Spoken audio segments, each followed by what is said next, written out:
Thursday, September 14th, 2017, regular board meeting, and all of our trustees are present and accounted for. Welcome to our audience. Thank you for coming, as always. We appreciate that. And we have one item to be taken out of order, and that person just walked in the door, Jeff. That is the Foundation Financial Report, and Jeff Green.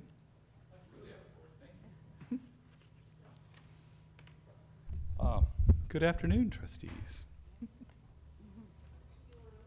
Madam President, let's go ahead and start with that right there. Perfect. Thank you. So yeah, this is just our regular opportunity to get an update from the foundation, and I appreciate the invitation and you putting it at the beginning. Thank you very much. There are really three items that I wanted to update you on. The first is just the financial picture for the foundation. We're closing out our fiscal year that ended June 30th, of course, as did yours. And have actually just finished our audit field work. So we're very close to having our audit completed early again. And I don't think there are any surprises, so that's the good news. But I wanted to run through briefly with you some of the highlights of the year. And then I want to give you two other quick updates on the promise as well as the 525 Anacapa property. So with respect to the financials, you know these, you've seen these, so I won't go into great detail. But I'll give you some of the highlights because I think there's some really positive things from this past year. I will say it was just a very, very good year.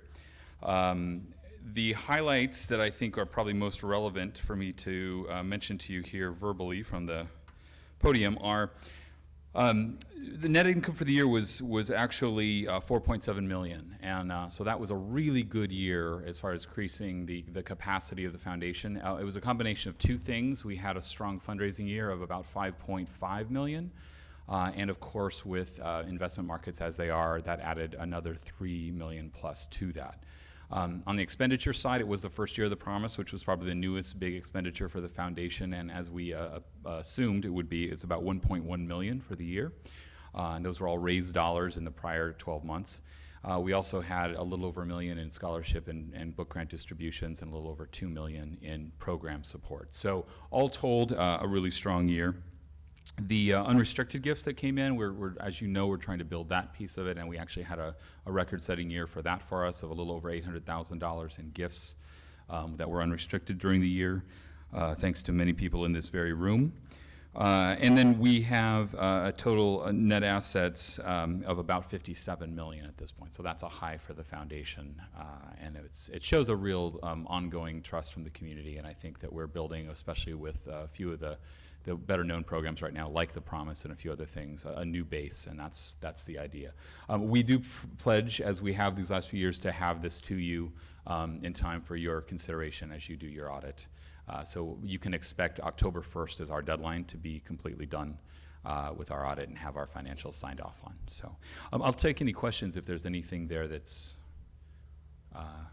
worth talking about. And if not? Well, it's all excellent, but Sorry, I shouldn't say that. It's worth talking about. Thank you. It's very much worth talking about. No, it was a good year. A lot. Thank you.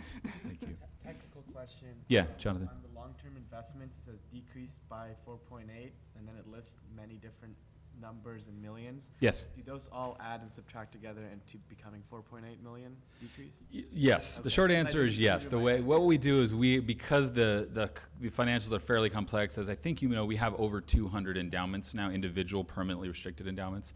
So basically we track those performance, we track the payout, which is not always 100%. So we have many endowments that are not used every year. So there are certain scholarships that if, say, a faculty member doesn't choose to make use of it a particular year, it stays and is reinvested. There are some college programs that vary as far as the size and the need. So when you figure all that in, plus investment earnings, realized and unrealized, and new gifts, minus all the expenditures and unrealized losses, that's the long answer. Yes. Thank you. Yeah, that's what it nets to. Anything else? Okay. Then let me move on to the promise data, and this is probably where I'll spend just a couple of minutes because I think this is now, we're at a point where we actually have some data that we can share that is meaningful in that it's real, it happened, and we can start to talk about this. You've seen these sheets before. This is what my colleague Lucille Boss wonderfully puts together for us every so often, using all of the tools of the district as far as data tracking, working with our fabulous institutional research and IT teams, and we're able to put all of this together. So I think the things to highlight for you are the top two numbers. You know of the surprises that we've had, and I say surprises is not a bad thing, it's a good thing. But we had first estimated about 645 students would probably take us up on the offer. When we first launched last year, we found that actually 100 more did. So we were closer to 750, both in fall and spring semesters. The persistence rate was about 85%, and those that did leave the program were actually replaced nearly on a one-to-one basis by new students coming into the Promise in the spring. So if you look at fall, spring of 16 and 17, that's what we saw, and you've heard that part. The new information is we, in summer session, had strongly encouraged Promise students to take advantage of that. It's a way to stay, of course, on pace for the unit loads that they needed and completions that we were looking for. And we had estimated, again, based on data from our sister organizations, that about 15% would likely do so. In fact, nearly 40% did. So we had, and I don't have all these numbers up on the sheet, but we had 36 and 37% respectively, if I'm recalling correctly, take advantage of either summer 1 and or summer 2. What that meant was, and the average unit load there was about 4 units. So they were on average taking about a class. In one or both sessions. So that was surprise number 2. Surprise number 3 is this fall. So this fall we had assumed, and we had talked about this collectively, that we thought the chances of a significant boost in local enrollment was modest because our capture rate is already so high. And we assumed that because it hovers close to 50% in some years, that we thought a boost of a couple of percent would probably be ambitious. What we are seeing actually is a considerable boost in enrollment this year. The reliability of what we're comparing to, though, is this is a data set that hadn't previously been looked at as a whole. So what we're trying to figure out is how to compare apples to apples. But if you look there, you'll see that as of this fall, the 1,782 students are actually on the fall contract for the Promise. We would have expected 1,500. Of those, though, a good number are not yet fully enrolled. So what they've done is dot their I's, cross their T's, prepare to be part of the Promise, but not yet enrolled. And we know that we typically have a significant attrition of those students that come right out of high school. They prepare, and then they make another choice. So we're assuming about 10% probably are not actually intending to participate. But even with that, you end up with 1,625 students that actually are fully enrolled and have done the majority of all their requirements for Promise. So that's another significant boost in the number of students over what we would have expected. When I say the apples to apples comparison is not 100% yet, it's because we are including, of course, due to the open access nature of the effort, all types of educational completion, secondary educational completion. So it's not just the major public high school districts or even that plus the private schools. If you look down that list, and it's an order of magnitude of students that are participating, it includes things like our own adult high school program. So again, these are students that may not have completed high school in their teens, came back later as adults through our own program, and of course we've said the Promise is open to them too. Good number of homeschool programs as well. So all told, we end up with some really big numbers. And again, this is not a bad problem. This is a good surprise. And the only implication for us is just a fundraising implication of what we now need to recast our budgets for. But it's a marginal increase. And it would continue then to leverage state apportionment funds as we discovered last year in a similar order of magnitude. At least that's the expectation. The new information that we have on here that you haven't seen before is residency and AB 540 students there at the bottom. If you go to the second page, Liz, thank you. This is the thing that we have never calculated before, and this is the GPAs. We started to get this question, and I am very happy to tell you that not counting the 405 students that are with 0 GPA thus far, this would be new freshmen who had not been in dual enrollment, so they don't have any college GPA record as of yet. So we pulled them out. But everybody else, so we're talking about 1,200 or so students, collectively 50%, actually 50.04, if you're going to hundreds of percents, have a 3.0 or greater. And you can see there we did it by GPA range by 0.5. So you can see the dark line is 50%, 3.0 and above. And even those just shy of that in the 2.5 to 3 is another nearly 20%. So Now we can start to track this alongside other cohorts and find a comparison group to make some assessments about how this is working, what kind of supports may be needed.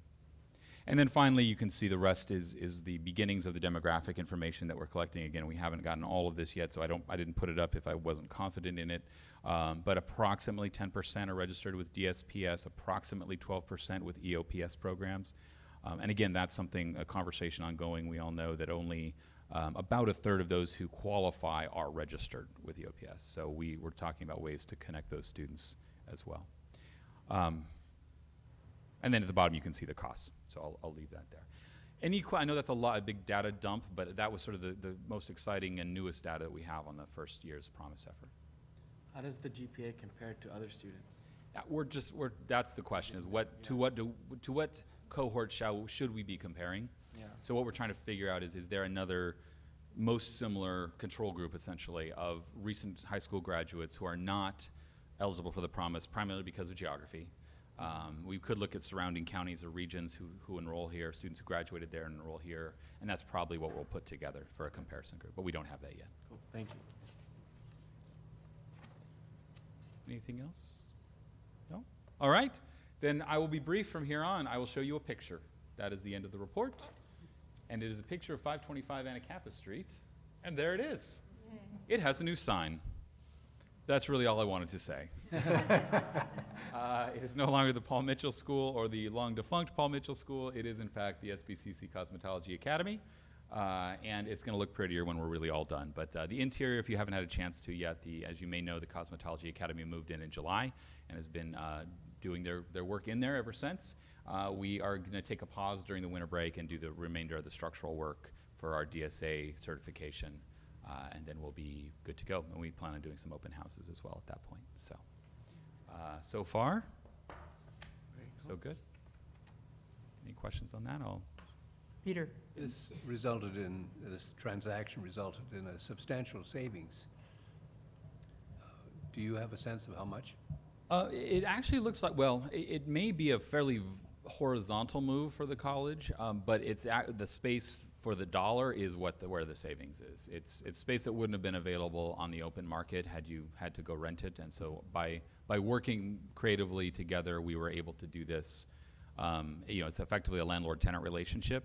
The secondary advantage, though, is that every lease payment that the district was already making, and previously to a private landlord, actually a real estate investment trust, is now coming to the foundation, and of course is in fact interest on the very endowments that then go back to the college and the students. So sure. I think of it as financial recycling. Well put. Thank you. Yes, no, but we do have our MOU that Dr. Beebe and I had crafted well in advance. So we have parameters over the lease payment depending on what the final capital investment is, and since we're not done, we don't know what that is. But as of today, it's looking, we're well within our boundaries of our agreement, and we may actually be able to reduce, believe it or not, the lease payment from what it is now once January comes around. So I didn't promise that just now, just for the record, I didn't, but I heard that. but we may be able to do that. That's what I heard. I Yeah, heard no, that. we all heard Well, that. It's all remember, on it is tape. money that comes back on to tape. us, so. Right. We don't So need to that be makes- too. That makes the notion of saving really difficult to describe, but I see it as such. So the debt service itself, as Jeff points out, is pretty even in terms of where we were at the old property, but the new property is so much nicer. The location is so much better. And it's such we're a, the ultimate recipient of, and we're the recipient of all that, so it's all good. And the difference in square foot, it went from about 6,000 to about 10,000 square feet. So it's not double the size, but it's a significant increase, so 50% plus increase in actual physical space, and a much newer space, and a space that was really built for this use just by. and is by a this now fully operational? Yes. Yes, and we're working with the Cosmetology Academy leadership to do a couple of different kinds of community openings and go from there. Okay, so it's a little early to measure foot traffic in and out? Yes, yeah. Okay. We're being intentionally quiet because we're not really done yet. We want to make a big splash when it's really, really done, and the goal for that is the structural work that happens during the winter break. Okay, So, thanks. yeah, thank you. Jeff, I don't think we at the college could thank you too many times, and the foundation board and the donors. Your support is just so important to us. Thank you. Thank you. Yeah. Thank you very much. All right.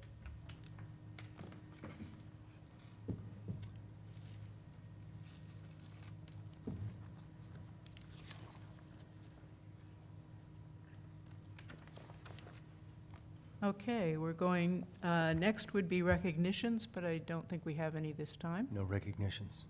And so we go to public comment, and I have a slip from Fernando Fondes? Is that? Hope I didn't massacre your name there.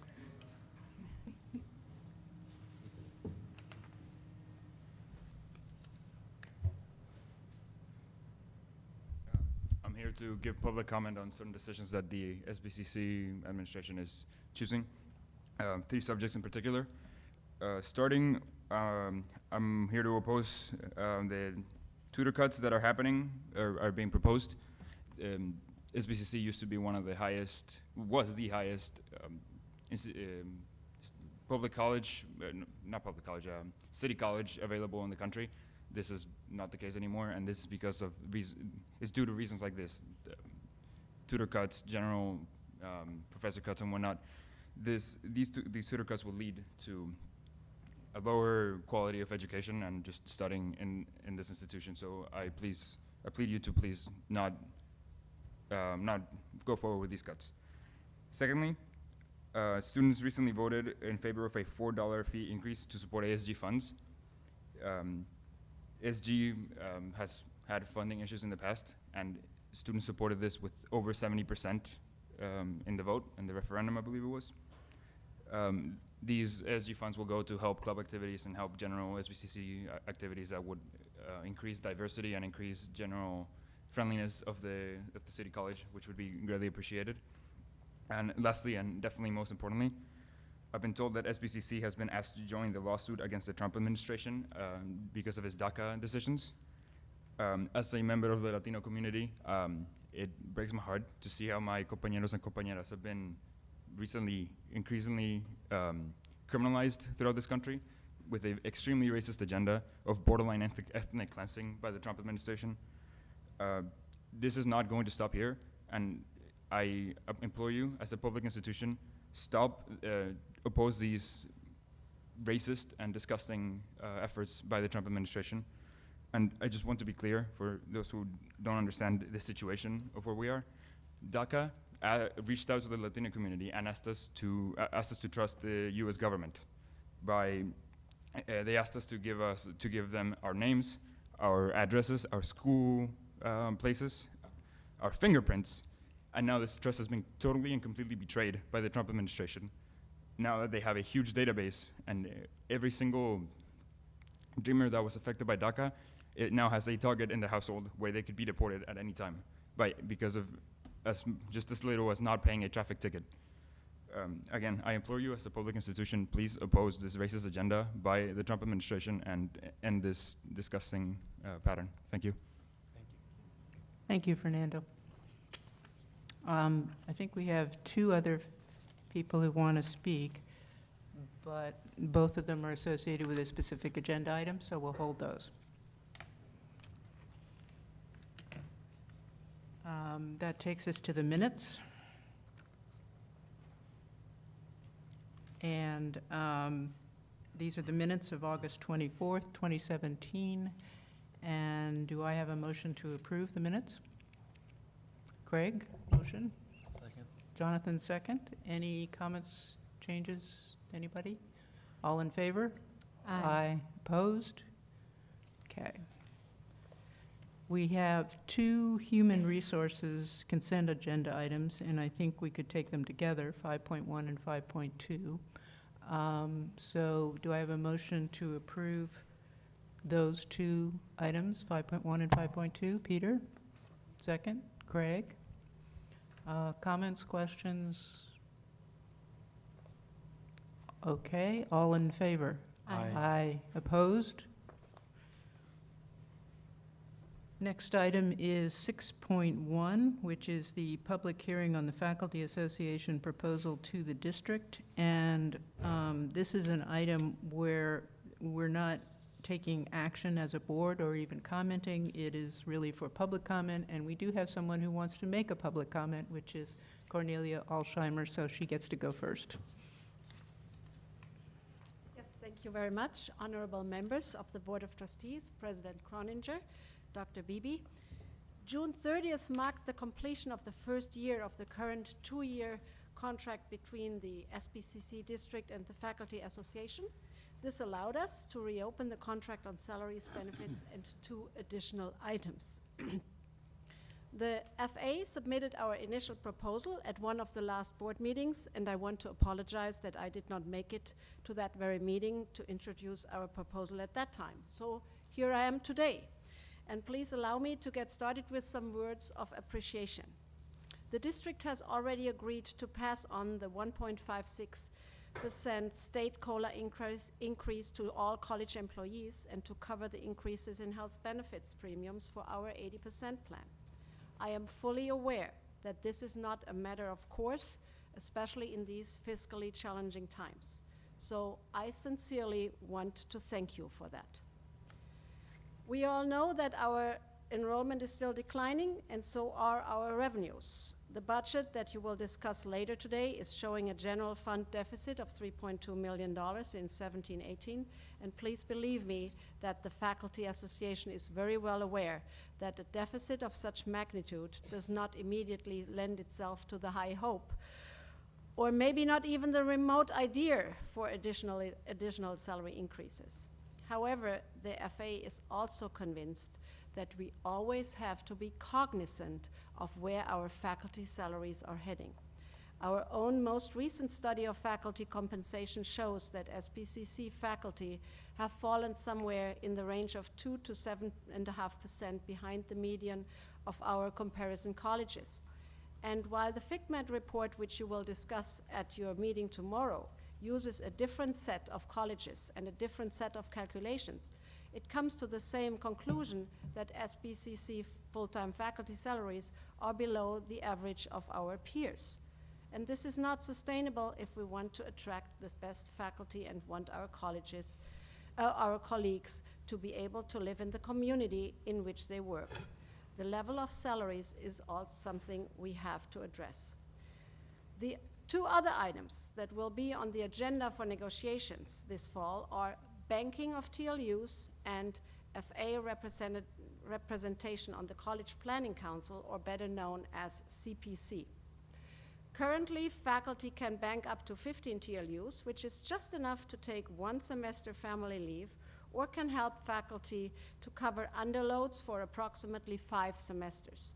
But what if the need to take a second family leave, for example, the arrival of a new baby, arises sooner than one can build up another 15 TLUs? Or if a faculty member needs to add a semester or 2 of underloads after a family leave? Allowing faculty to bank more than 15 TLUs is a fairly common practice among several community colleges around the state. Also, it was even allowed here at SPCC back in the 90s. So we suggest to talk about such a measure, which, by the way, would be pretty much cost neutral to the college. The second item, that is FA representation on CPC, would come to the college at no cost as well. It is critical that the faculty bargaining unit has a seat on this key committee on campus, in good times, but even more in fiscally challenging times. According to the committee mission, and please allow me to quote from the website here, CPC participates in the development of the budget, makes recommendations on the allocation of college resources, and serves as an advisory group on fiscal issues. And while our 2 other negotiating groups on campus, the CSEA and the managers group, do have representation on CPC, the FA has not. I am confident that we can all agree that the one committee that has the biggest impact on how safe the jobs of our full and part-time faculty are must have a voice from the faculty bargaining unit at the table. We want to do what is best for the college, so please allow us to participate. The Faculty Association is looking forward to meet with the new district team for the first time later this month in interest-based negotiations, which will, and there I have no doubts, be positive and mutually benefit. Thank you. Thank you. Thank you, Cornelia.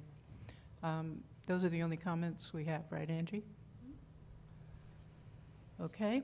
Our next item is 6.2, which is disclosure of Santa Barbara Community College District's initial collective bargaining proposal to the Faculty Association, and that is attached in our agenda.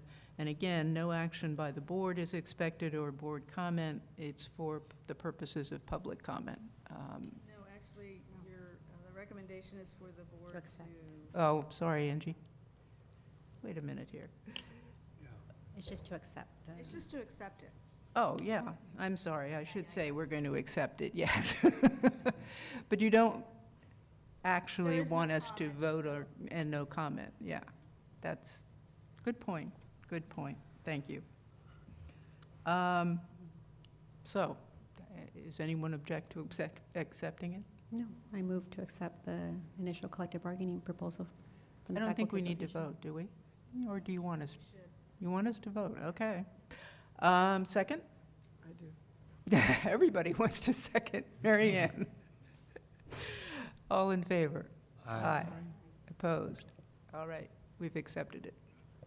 Marsha, and I don't know if this is the time, but just because it was publicly brought up, the bank TLUs with wanting to go on maternity leave, and this may not be the time, but I know our HR VP's here, and so I know that the college does have maternity leave for mothers, paternity leave. So even if you didn't have bank TLUs, I believe a mother can go on maternity leave and care for her child.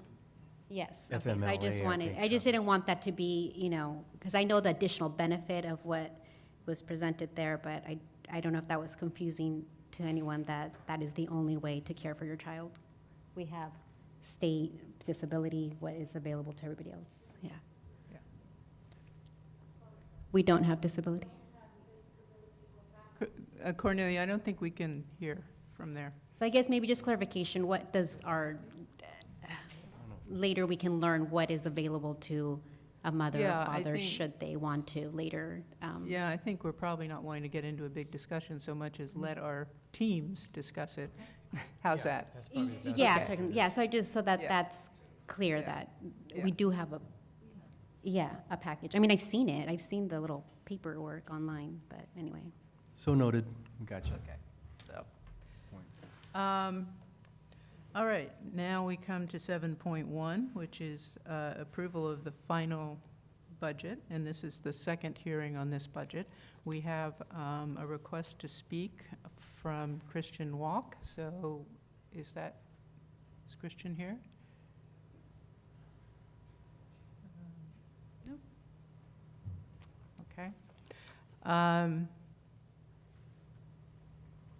Is Lindsay planning a representation? No, she's not. This is, we've gone through this many, many times, and nothing has been changed, so everything is the same. And so we weren't planning a presentation on this, but certainly we're available for more questions if you have them on this topic. Well, let's get a motion first. Motion to approve the final budget. I move approval. Second. Second? Veronica, second. Anybody have any questions?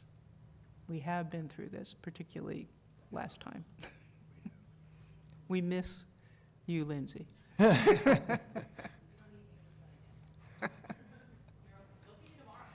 Okay. David? Yeah, so some of the concerns that I've been hearing from our students were in regard to the wage cuts for tutors and I guess it was recategorizing how we pay our tutors. In addition to that, I heard worries from our professors regarding reader cuts, specifically in academic senate.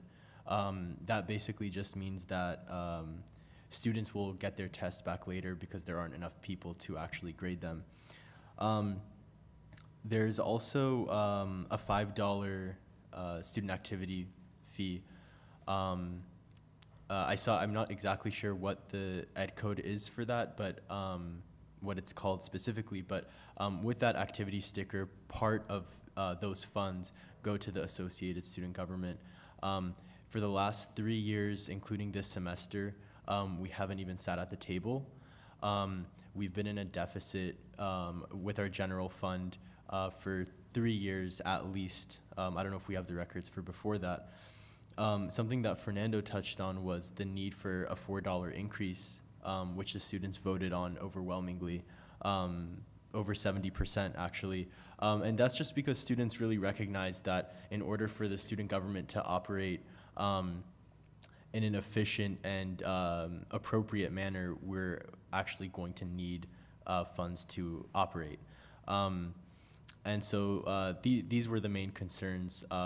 The $4 fee was supposed to be discussed in the co-curricular budget, which has been dissolved for this semester. That decision was just made last week. A lot of confusion going on, at least from the student government perspective. So yeah, those are just the concerns that I had. Thank you. Okay. I can give you a couple thoughts on that. One is you mentioned not sitting at the table. There's a couple of processes that go on here, and there's a participatory governance process in the development of the budget.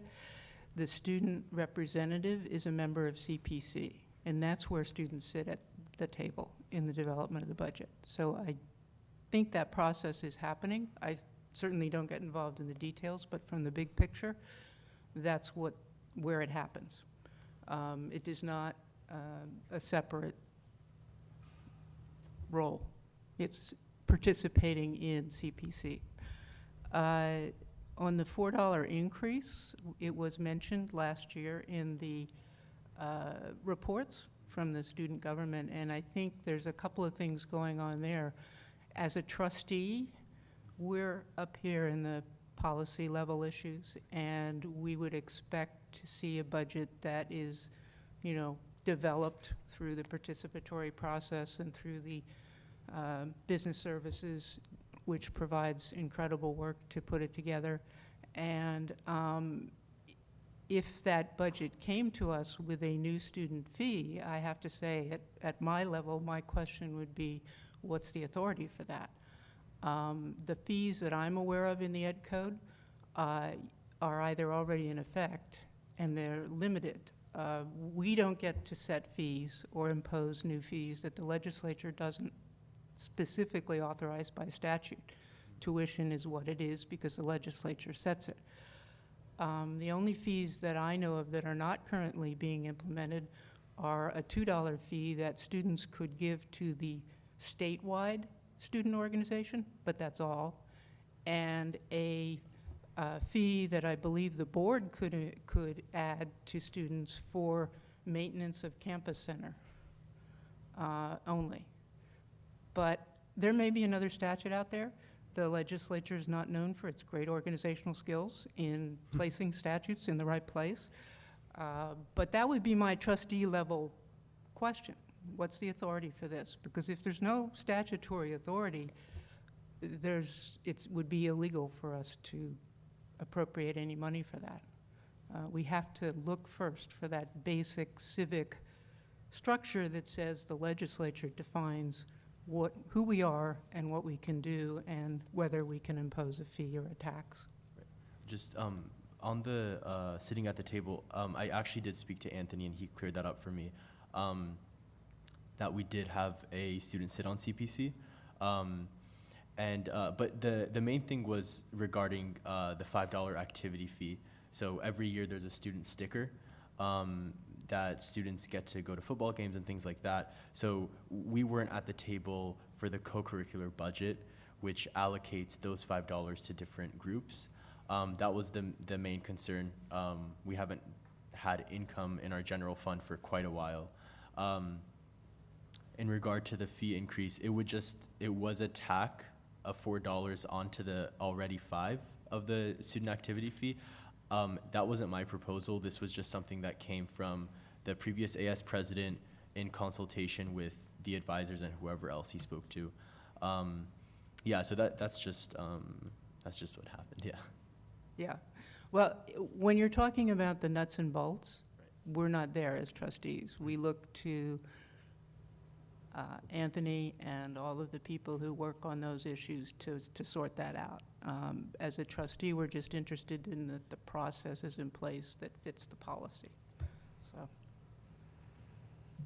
I don't understand. You guys want a $4 student increase, but it's not happening? No, there was a referendum in the election last year, and then students voted over 70% To increase? to increase. And that was, the student government made the argument that, we're in a huge deficit and we're just going, by the end of this semester, we'll have $16,000. That's just going less and less. So yeah, that was where the vote came from. Yeah. So you guys want the students to pay $4 more, but they're currently not paying $4 more? The students voted to implement a $4 increase on the $5 that they already pay. Yeah. But they haven't been paying it yet? Well, we haven't implemented it as a I see. college. Yeah. So this is a whole different, if I may, I mean, this is a whole different topic than the one that's before us now, which is approval of the budget. Right. There hasn't been any processes put into place to put forth anything that you're talking about at this point, David. Yeah. So anything that you're talking about would be in next year. I mean, we would be needing to talk about it this year and get it set up, and then talk about how that might look going forward. But we're not, I mean, we're way beyond anything with that relative to the final budget of that we have before us now. Yeah, I just wanted to voice my concerns about certain things, but that's it. Okay. Yeah. all right. Any other questions, comments on the budget? All in favor? Aye. Opposed? Aye. Okay. That takes us to the Student Success Scorecard Review. This is an annual review that we have, and an important part of our function here to see how we're doing. Hello, and thank you for having me. So I will try to do this as well as Robert did that for my first go around. So for those of you who are not familiar with the scorecard is something that the Chancellor's Office put together in 2007 to try to give us a measurement of our colleges all in one place. Since then, the colleges have been kind of reporting their numbers and following those and tracking them. So it looks at 8 different outcomes, and most of these are on a 6-year time frame. 1 or 2 of them will be on a 2-year time frame, and I'll kind of mention those as we come to them. That's the general background on these. So let's see. Liz tells me that this will click to the next page. Ooh, it does. That's fantastic. All right. So this is our first kind of thing when we look up there. This is our profile of our college. There's kind of, this looks very similar to what we had last year, other than declining enrollments. That's going to be the main thing that we've kind of seen going. But all of our kind of different disaggregations of our student population have remained relatively stable in their kind of ratios and proportions to the rest of our student body. So kind of really no large changes in here. We did see a nice drop in the student counseling to ratio. It has moved from like 1,000 to 1 to 786 to 1. And I know, let's see, Marcia, last year you had mentioned that non-credit wasn't showing up in there, so that one has popped up in here. So they are slowly kind of working out the nuts and bolts of that area. Let's see. Okay. Any questions on the kind of the student profile? All right, let's move into some of the outcomes. So these outcomes are looking at our students that have Social Security numbers. So the whole kind of idea of this was to look at things statewide. They do that by matching on Social Security numbers. So this doesn't include all of our student body, just our student body that has a Social Security number. This first one is looking at below college level or remedial and how they progress through remedial classes to get to college level.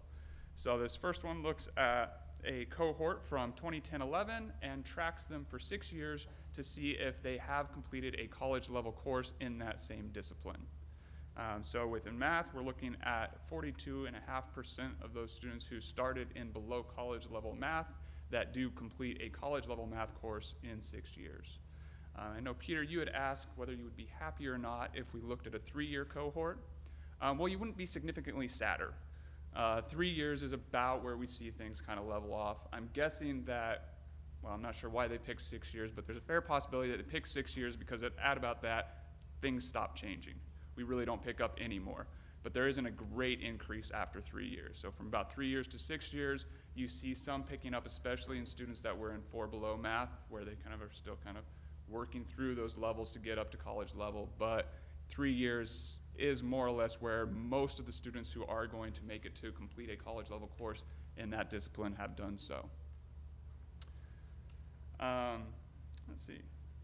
And if you guys want to go into any of the Do details. we have a comparison with the statewide level or statewide We are average? above the statewide level at this one. So the statewide is 34.2%. We are For- at 42.5 for math. It's better than the state. I'm not sure we should be incredibly excited about that, but it is better than the state average. For English, we're looking at 46.9 at the state, while we're working at 47.9. So we are above the state in this area. Mhm. ESL, we are below the state in this area, and some of this has come up that it may have to do with the way that different colleges choose to code their ESL classes and how far below they end up actually coding their ESL classes. You can arguably code an ESL class to be 6 below college level, but you do not have to. So that's something that Robin, the chair with ESL, and I have been kind of working to look through the way that we code our ESL classes and say, is this accurate? Does this represent how we think this is progressing through it? So I think that was brought up like 2 years ago. So do we have a point at which we're going to figure this one out? We keep going through and keep checking the codes that they are accurate. It is a work with the faculty that they believe that is kind of representative of where it is at. With the community, comparing to other community colleges to see how they have coded it, and if we have compared to it, I'm not sure what kind of headway has been made on that. And the statewide averages? The statewide average for this is 30.5%. And if you guys want me to go into any of the kind of details of the demographic breakout, you have amazing eyes if you can actually read that. But let me know, because I have kind of looked at the 5-year trends to see if there's anything kind of changing. In large, things are stable. We have a few areas where different subpopulations are rising or kind of decreasing a little bit. Any questions on this one? Trend? The general trend on this is flat. Do you want to look at kind of any of specifically within some of the groups? So one of our kind of most concerned is African Americans. And we do see within math that, so they're working at kind of a 27.6% of African American students who begin in below college level math that do complete a above college level, or those do complete a college level course. And this one does seem to be increasing. Also, this ESP was implemented in 2011, 2012. So next year is where we would see any kind of results from that program, which was really targeted at getting students through their below college level coursework, start to come through. That would be their first year, so we wouldn't expect that to be kind of the strongest year, but that will be the first year where we'll start to see any effect of that program in these numbers. And are we doing better or for over the last few years, or? If we look at if we're not looking at the 6-year rate, ESP has done a phenomenal job getting students to meet their college level coursework. And what about our Hispanic? I do not have that demographic breakout in particular, but ESP was predominantly focused on helping Hispanic students. Okay, because that is one of our focuses as well. Yeah. Peter, do you have questions? Just one. I want to go back to the potential disparity based on how other community colleges track ESL students. Is there someone at the state level that's actually looking at this problem that is now Not that I'm ongoing? aware of, but I am also quite new to this position, Okay. so I can look into that. It seems like if we identify a problem, somebody somewhere needs to have a look at it and come up with an acceptable response. Like, yeah, we are looking at this, and so apples are still apples in the state of California. Yeah, and it really gets into how do you decide to code grammar as 6 below versus 5 below.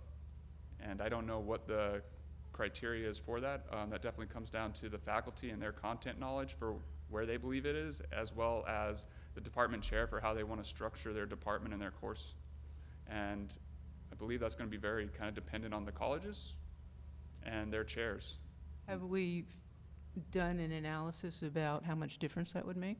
In other words, what's the range if we coded it differently? We have not done analysis on that, no. Plus or minus, we don't know. I don't know. So that might be helpful. I mean, apart from whether there's an issue here, maybe the issue is large, maybe it isn't. Yeah, looking at if we changed the way that Yeah. we were coding the different Right. levels. Yeah. Thanks. All right.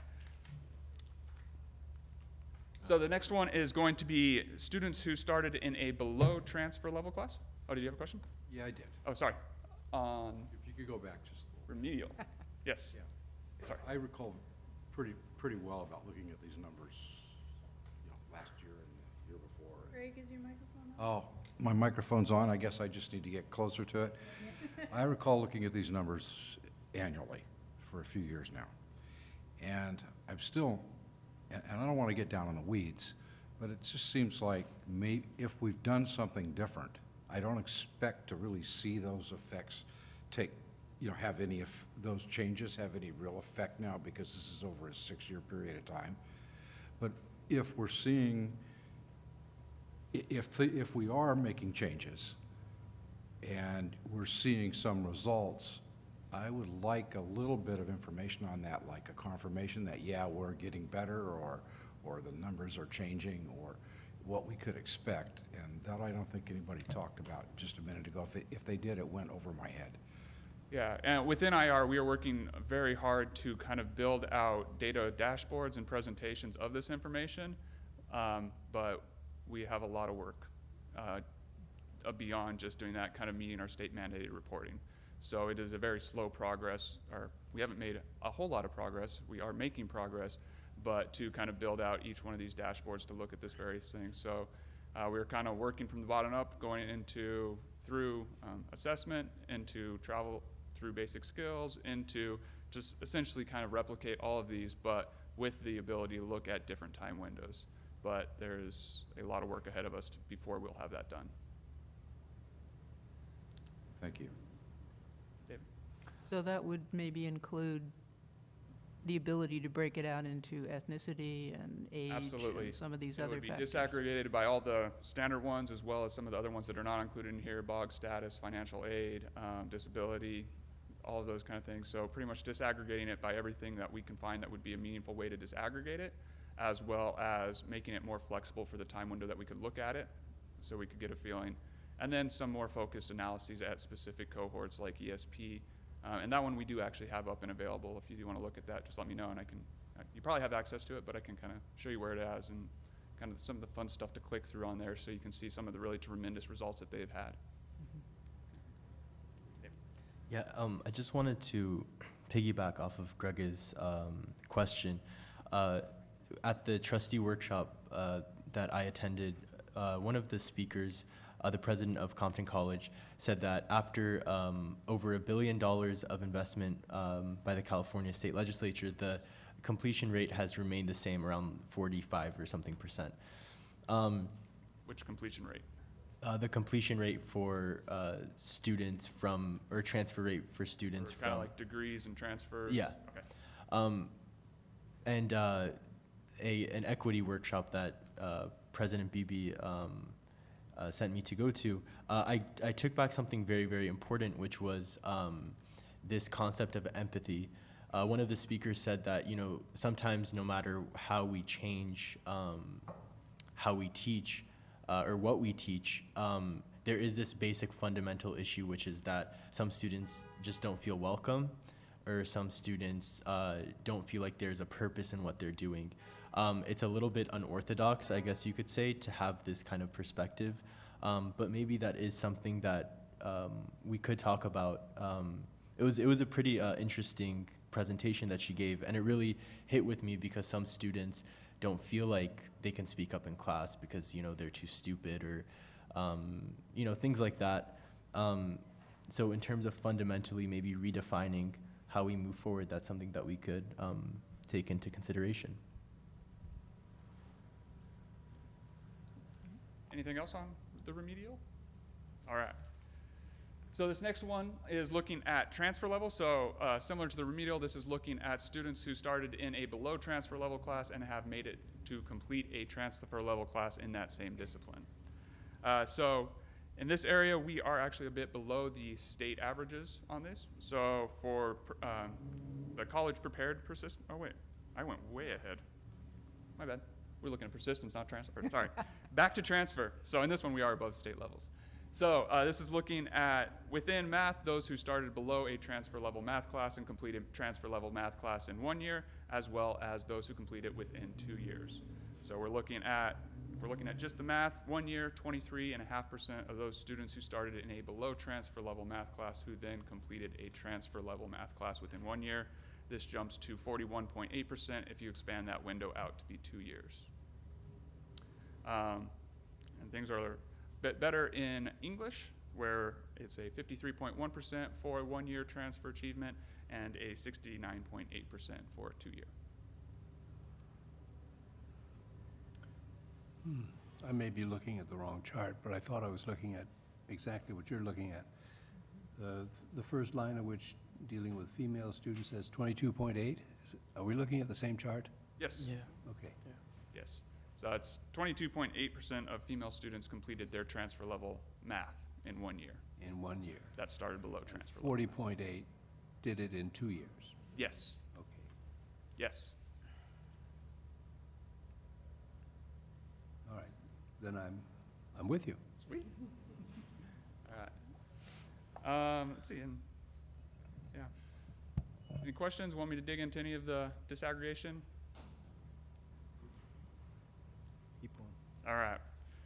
The next one is going to be persistence. So in this one, we're looking at, here is where we are a bit under the state levels in persistence. So this is looking at students who persist through 3 consecutive terms. So their first term started in the fall, they're here for spring, and then they're back here next fall. So in this one, we're looking at 70.3% of our college-prepared students who are making it through persisting through 3 consecutive terms, and then 72.9% for our unprepared, and overall 71.5%.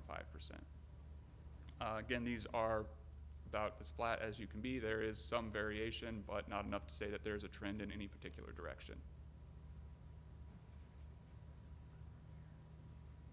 And the state levels, are we interested in those? Yeah, the Yes. state levels. State leveled for college prepared is 78. State level for unprepared or underprepared is 75.2, and the overall is 75.9.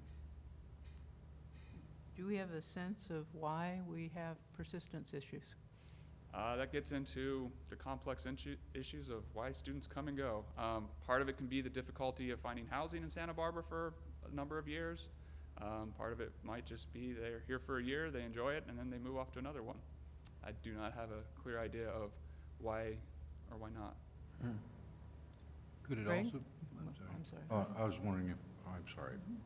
You've been here, around here longer than I have. Go ahead. I would like to know, I guess, is there anything different that we're doing than we've been doing in order to, in an effort to make this percentage rate climb? And if we've made no changes, we're probably not going to see it climb. And so I'd like to know if we, and I don't have to know exactly what was done. I'm not asking you to outline little things, but did we make changes in an effort to make this percentage climb? Because this has been this way in the years that I've been on this board, and I thought we were taking some actions to improve these numbers. And maybe they've been taken, but it doesn't show up yet because we're looking at these numbers over a longer period of time. I would like some information that tells me if we've actually done something and if there's any indication that the results are going to change. Yeah. So I think part of persistence is showing students that they have a way to get to the end. And I think we are starting to make some good work in there with IPath and both ESP, where it's starting to give students a good idea of how they are going to get to the end and providing them the support to get there. I think that may help encourage students to stay with us from term to term to term, despite some other difficulties that may be going on outside. Other than that, the removing barriers to STEM success that Elizabeth Imhoff is working on also has some areas in there, but you know, it's kind of looking at it as more holistically. I don't know of one particular intervention we have on our campus that is purely focused at increasing persistence from terms to terms. Well, we have some new programs that are being implemented, but, you know, and I don't really have to fully understand what's been done in the past or whatever. I just had I had the idea from asking questions and looking at this for several years now, that I had the impression that things were changing, that we'd made some efforts. And so the points that the new programs like the iPath, some of this stuff is new and nobody else has done it either yet. But if we looked at our cohorts around here who are beating us in the state in this figure, maybe, I'm sure somebody's looked at what they're doing that we're not doing. I'm not asking for that information. I'd just like to know, did we actually look at that? I don't know of And anyone what who has changes done did we make? So maybe for next time, you guys could see what kind of comparisons you could bring to us. Well, and I think you'll see it, Craig, later, because so we got on the board in 2012, and so this is 2011. So all the things that you've made action on or voted on, like all those things, like he noted, you're going to see it next year as far as like ESP and then all the STEM grants we got. And so so you're looking at a cohort that is a little earlier than. So I think it's just a matter of like, I mean, you could go online and play with They them. should be able, well, I was hoping they'd be able to forecast that these numbers are going to change if what you said is correct. And it is. Right. Yeah, I'm not hearing that. Yeah. I wanted to say a couple of things about this before we go any further. And one thing is that none of these numbers are what we want to see. We are not satisfied with this. So your frustration is our frustration in many ways. And we have some really serious discussions right now that are going on related to how to go about, not just at this college, but across the nation and really focused in California as well, about how we can address these numbers in a better way. And one of the things that's going to help with that is the Guided Pathways initiative that we're working on. It really is, and you had an opportunity to hear Yes. Davis Jenkins at the fall kickoff and kind of his approach to all of this, really flipping things upside down and looking at it from a different direction. And we're very much engaged in all of that. Dr. Butler and Dr. Jarrell and faculty across the college are looking at all of that because we are not satisfied with this. We are absolutely not satisfied with this. And we have been talking about this for not just 6 years or whatever, but in my 30 years, we've been talking about why these numbers are just not improving.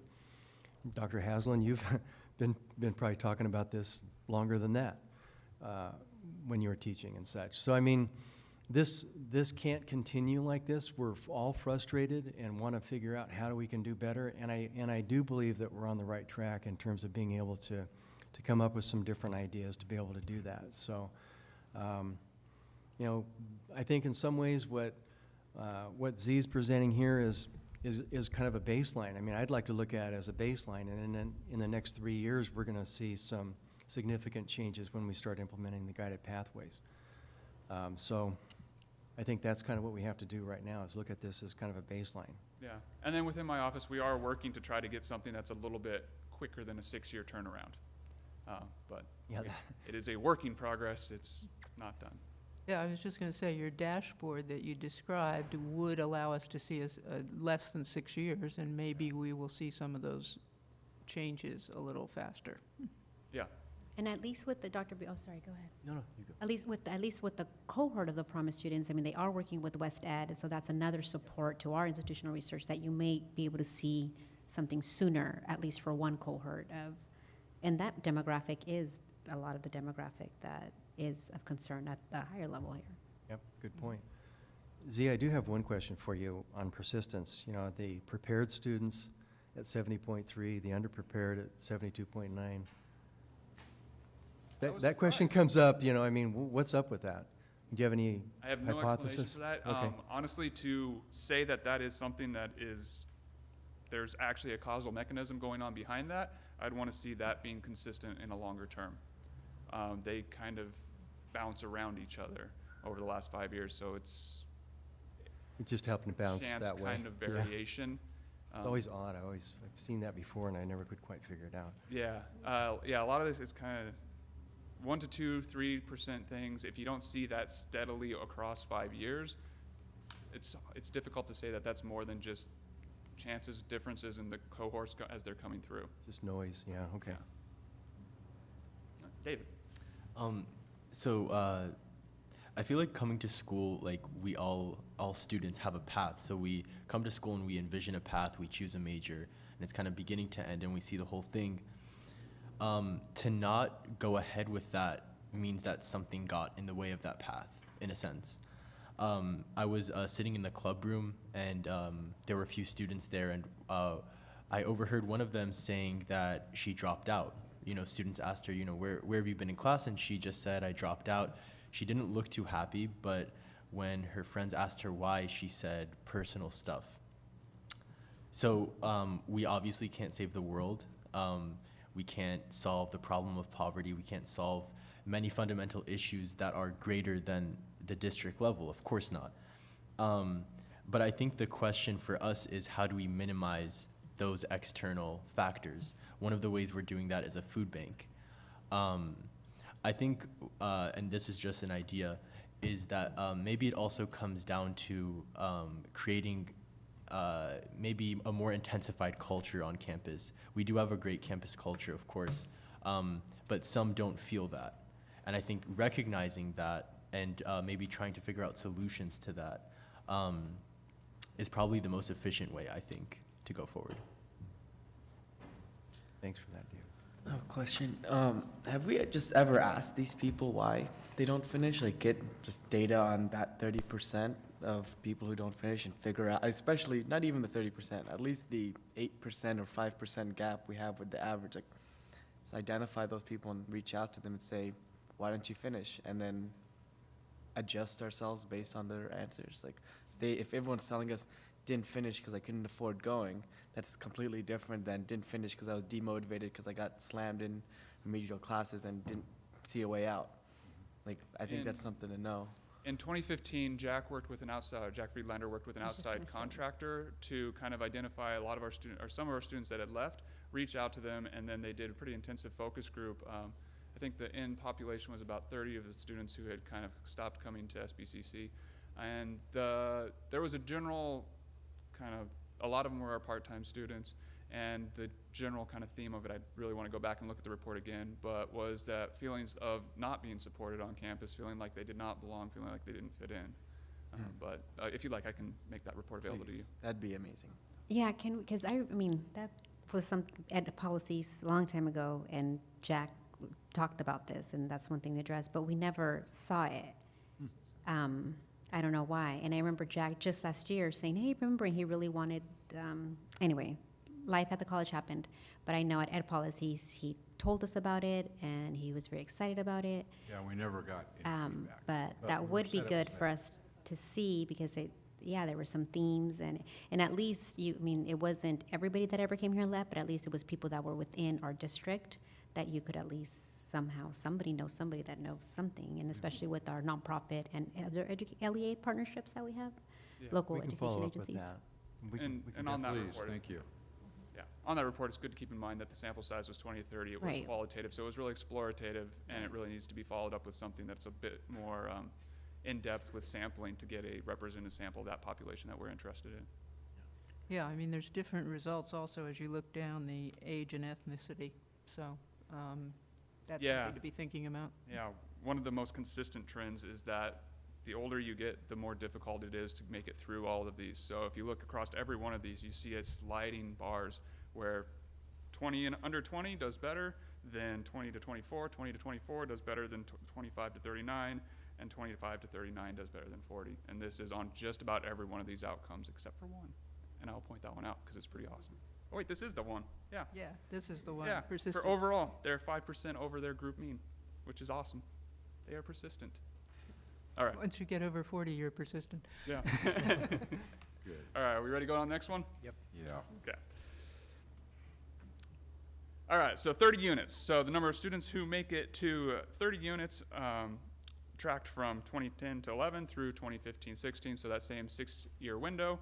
We're looking at 70.6% for our college prepared, 66.4% for our underprepared, and 68.7% for our overall. These are, for college prepared, we are slightly under what the state is working with at 75.1. For underprepared, we are pretty much spot on spot, 68% versus 66, or 66.8% versus 66.4%. And then same for overall, 68.8% versus 68.7%. Yeah. This is technical. Is 30 units about 3 terms, or that would be like 36 units, right? 30 unit, I mean, It'd be like two 15-unit semesters. yeah, 2 15-unit And semesters. then- But we're looking this over 6 over years. 6 years. I don't know that we need to be looking at that long of a window, but you guys are the numbers guys. No, Why I we're looking at this long period of time, I suspect that when they chose this was 6 years was pretty much when nothing else happened. When they were looking at these numbers, up to 6 years, you see little incremental gains. But for most of this, after 3 years, you're not going to see a lot of change. Why 30 units though? Oh, no, we don't know. Why 30 units. Okay. That was the outcome that they agreed upon as, once you've reached 30 units, that represents a certain amount of momentum towards those 60 transferable units. You're kind of at the halfway point, Okay, that makes sense. if I'm going to guess for them. Questions on this one? All right. So completion, and this is what David was talking about earlier.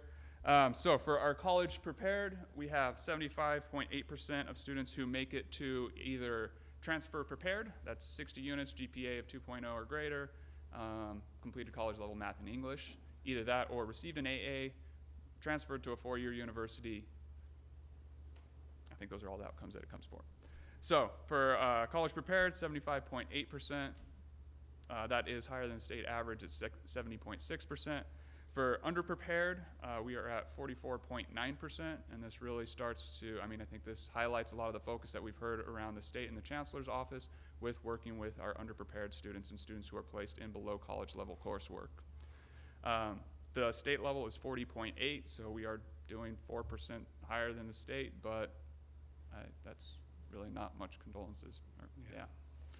Overall, we're looking at 61.8%, and the state is at 48%. To what extent are these data dependent on the similarity with which each institution measures what we call prepared? Prepared, I think everyone is measuring it the same way on this, well, as long as our courses are more or less aligned. It's all based on how the courses are coded and how far below college level they're coded. That goes up to the chancellor's office. They approve and say that intermediate algebra is 1 below college level, and therefore you are underprepared. Actually, yeah. So that should be arguably rather as similar as you can get across the community colleges, given 114 of us. But you're still placing the students through an assessment process, right? Right.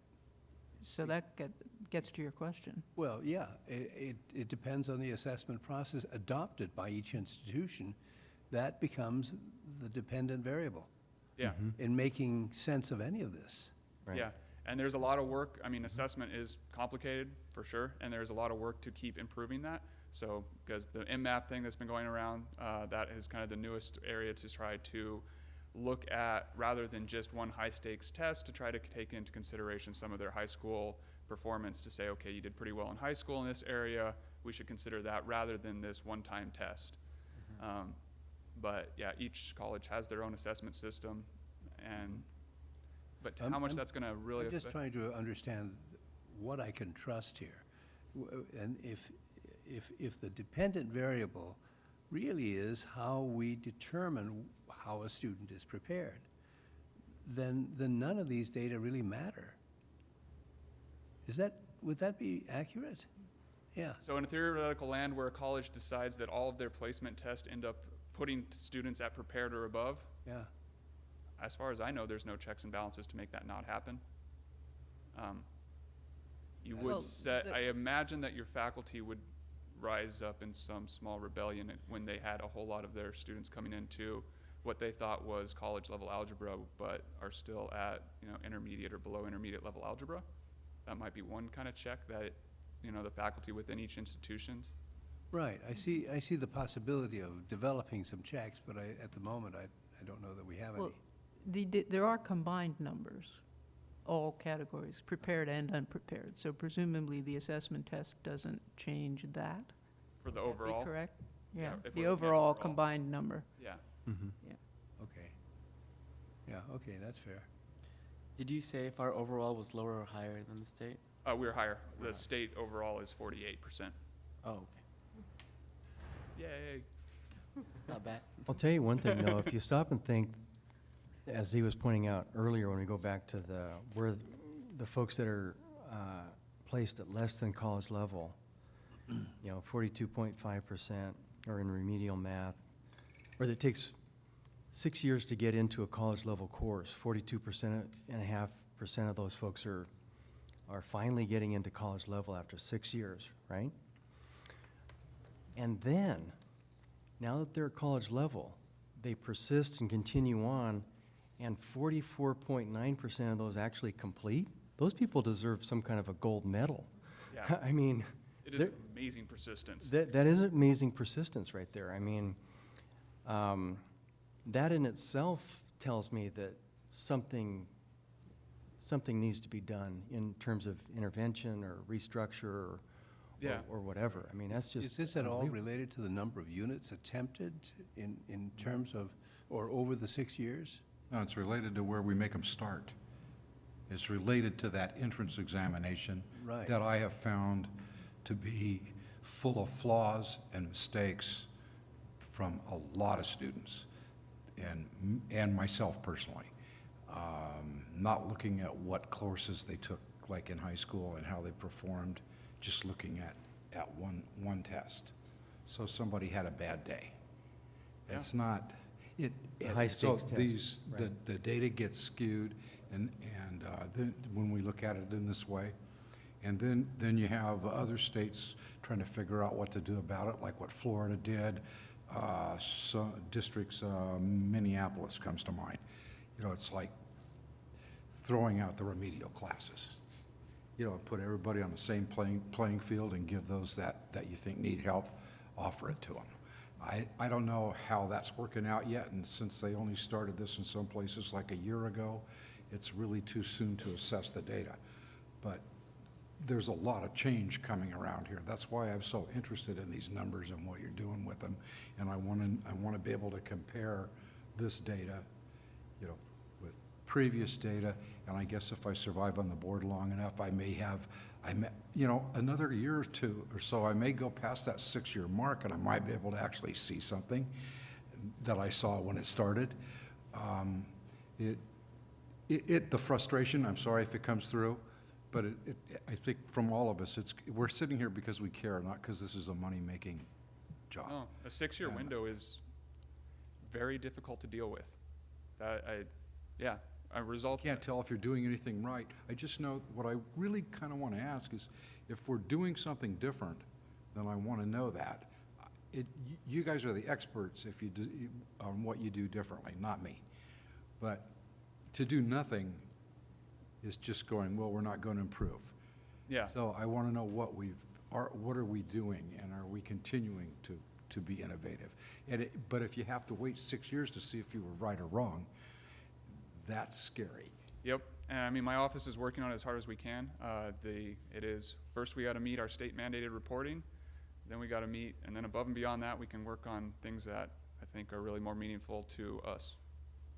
I think that's a good point right there. I mean, we are not waiting for 6 years to find out whether or not I we're didn't improving. think we were. I didn't No, we're insinuate not that. doing that. I mean, we're looking at, basically real-time data to try to figure out exactly what's happening when we make adjustments in curricula and stuff.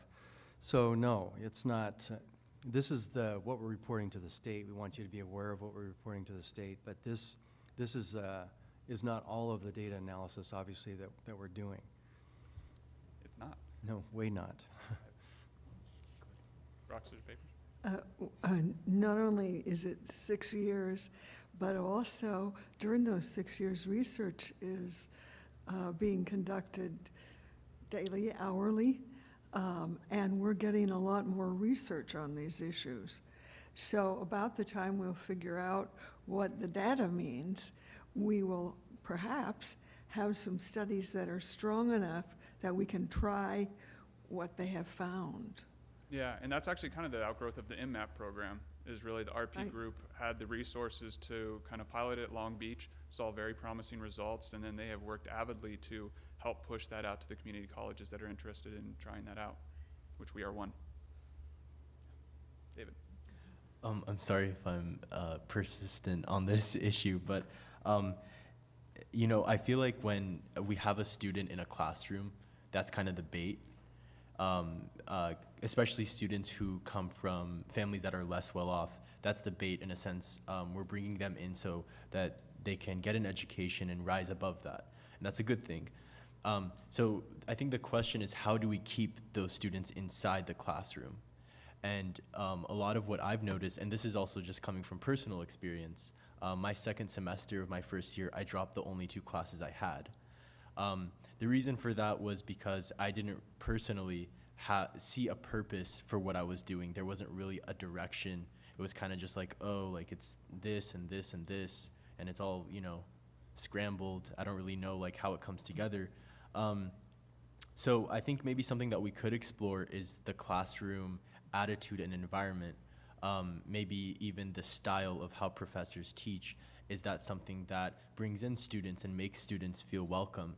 A lot of, not a lot, but some classrooms that I've been to, they don't have, I guess you could say, the most friendly environment. I think that's something that we should look into, because there are students in those classrooms that enter from an external world where they don't feel okay. They come in a classroom, and I think we could turn that classroom into a safe haven, and raise up that percentage. Thank you, David. Yeah. See, finish up here. All right. Career technical education. So this is looking at, shows percentage of students who attempted a CTE course for the first time in 2010-11 and completed more than 8 units in a subsequent 3 years in a single discipline who achieved, all of these kind of have or they managed above and beyond getting their CTE degree, they got a associate's degree or transferred as well. So predominantly this is looking at CTE students who have achieved their kind of 8 units or more, their kind of CTE accreditation. We are at 56%. The state level is 53.9%, so we are above state level. Again, we see the kind of same trend with the age groups.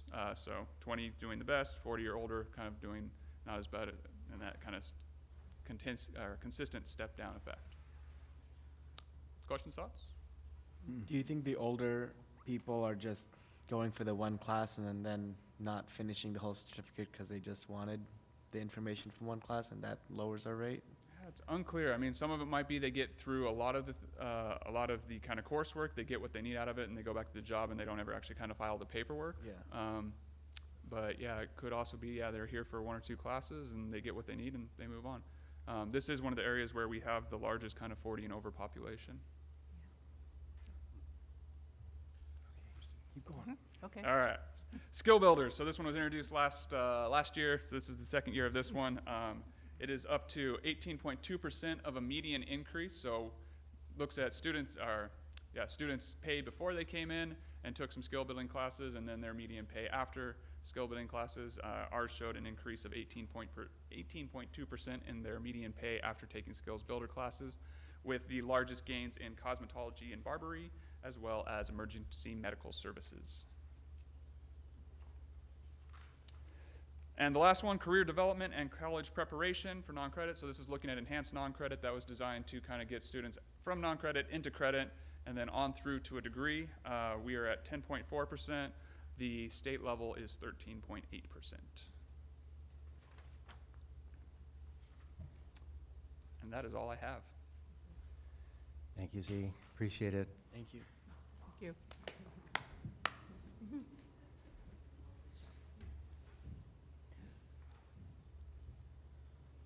Everybody digested their statistics? Okay. Our next item on the agenda was Jeff Green. We've heard from Jeff, happily. And so that takes us to 9.1, Board Policy 6200, Budget Preparation and Multi-Year Fiscal Projections. I might just mention that we had first reading on a couple of other policies and a plan to also have the board agenda material policies on for first reading this time, but BPAP asked for some more time, so we've postponed it to our next meeting. And so, but we do have this one. So, motion to approve this policy. Jonathan? Craig, second. Any questions, comments, whatever? Just a quick question. They're the same, right? I was like racking my eyes trying to see the two documents. Like one is just has the green in it, Correct. and the other one doesn't. They're the but same. It's They're the okay. The exact same Good to document. know. Are your eyes One's a okay? final They're fine. They're copy. fine. You didn't look at the eclipse? I was scared I did. So, Marcia, my only comment is, you know, where it says, and reserve balances using agreed-upon assumptions. My only concern with that is that according to who has to agree, and do we want to put this in a policy that's going to just lock people into because someone, something, some group didn't agree? Do you know that? Do you guys know what I'm reading? I take it back that they're the same. They are not. They're not. The bullet point for the final version that I am looking at, which is bullet number 1, 2, 3, 4, 5, 6, or 5, wait a minute, yes, 5. So, yeah, the All fifth bullet. tentative and final budgets shall include a 5-year fiscal projection of revenue, expenditures, and reserves balances using best reasonable assumptions, not agreed-upon assumptions. And that is, your comment is exactly the reason for that adjustment, because in fact, in other policies, and this one as well, in the next bullet, we do talk in terms of best reasonable assumptions, because we've been asking our business services people to present to us a budget that is realistic in trying to estimate expenditures and revenues, and that's how we have phrased it, so. Wait, the green, are you looking at? So I'm looking at the clean one. the clean copy is the one you're voting on, The clean copy should, One with reasonable. without green. without the green. Can you put it on the other one? The other one? The other one is. My first generation iPad mini is not like, it's like too many tabs are open. It's like froze. And any one of you can have one of those Chromebooks if you Oh, like. can you Just let sign me know. up, Angie?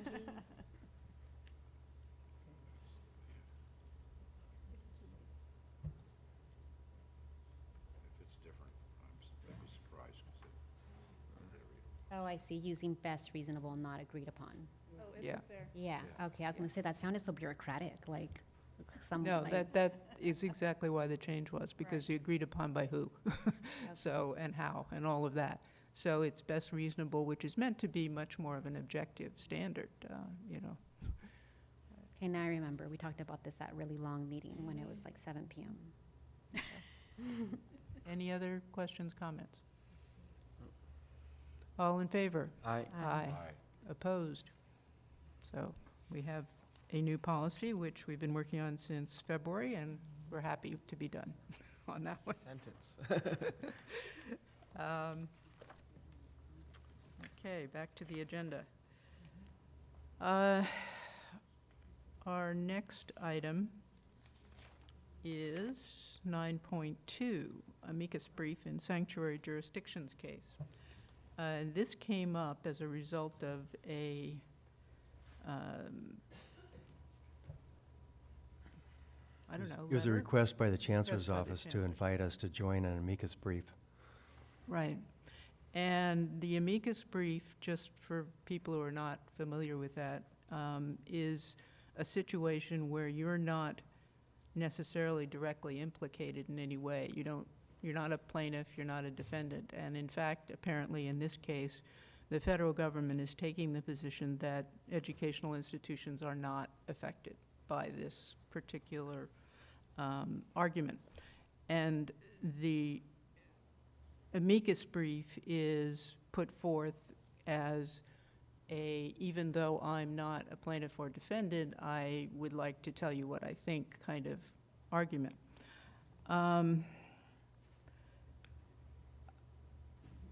I have a viewpoint on this, and I think others have a viewpoint in this, and we probably will get everybody or some of us commenting. So who wants to go first?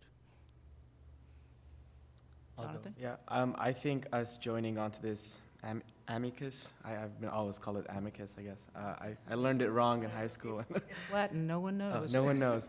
I think it's very important that we sign on. I mean, the point in here that says that if this case is lost, there'll be a chilling effect onto colleges and universities and potentially an order on us in the future. I think it's important that we help defeat this or help win in court and provide our input and be a leader at Santa Barbara City College. And I think it's just a good statement to our students that we are having their back. I mean, the University of California is behind it, the system's behind it, a bunch of other colleges. I think it just makes sense for us to join in on this and stand up for students in these trying times. And it has no cost to us, I think. So I think it's an only good we can be doing.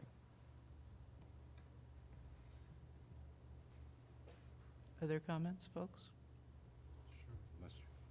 David? Yeah, I just wanted to concur with Jonathan. I think that this is a great opportunity for us to show our students that we stand with them. Just relating it back to the culture and the attitude, we can lead California in kind of fighting against the attitude of divisiveness. And this is one of the ways that we can do it, and I think it's a very important way that we can do it. Marty? I was just a little confused. I think it's, let me start off by saying I think it's a great idea that we join in because it could have implications. And that's on our campus, so we need to have our say. But I was confused as to who is writing this. Do we just sign on, or are we having somebody prepare one just for us? It's most likely that we just sign on, but No, I'm a little bit, like to see it. You know? There is a brief, there is a draft brief, which I have seen and read, Okay. but it was like at last, it was not coming forth easily. And that's why it's not on the agenda. Oh, no, I understand, but it's just going to be a draft brief, and anybody, I mean, a brief, and anybody can sign on, any of the colleges can sign on? Or not, Is that as what it they is? choose. Okay. Yeah. Okay, now I got it. So, I really think it isn't any cost to us. Think we might have to hire, have our attorney do this. But I think it's, I just think it's probably, I mean, it seems like the Trump administration is aimed at law enforcement, which we are not. But the implications for us are there, so I think it's important that we stand up for our own rights. Greg? I agree with Marty on most of what you just said. I don't like to sign on to something because, unlike you, I have not read an actual draft of that. And to sign on to something, all that we have is a brief description of what the reasons are, but I've seen no expansion on those reasons. I'm leery because I don't know what I'm signing on to or what I'm endorsing. And I think we all should feel the same way. However, I can understand that that we could use it by signing on, we could use it as a tool to make people feel more comfortable. This is not, this is kind of exciting times we live in, and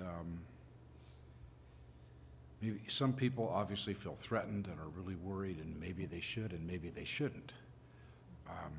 I'm one that's always, and I go back to the way I was raised, and when I was a senior at Cal Poly, we had a seminar course in what to expect and to have confidence in people that were in office and in our leadership.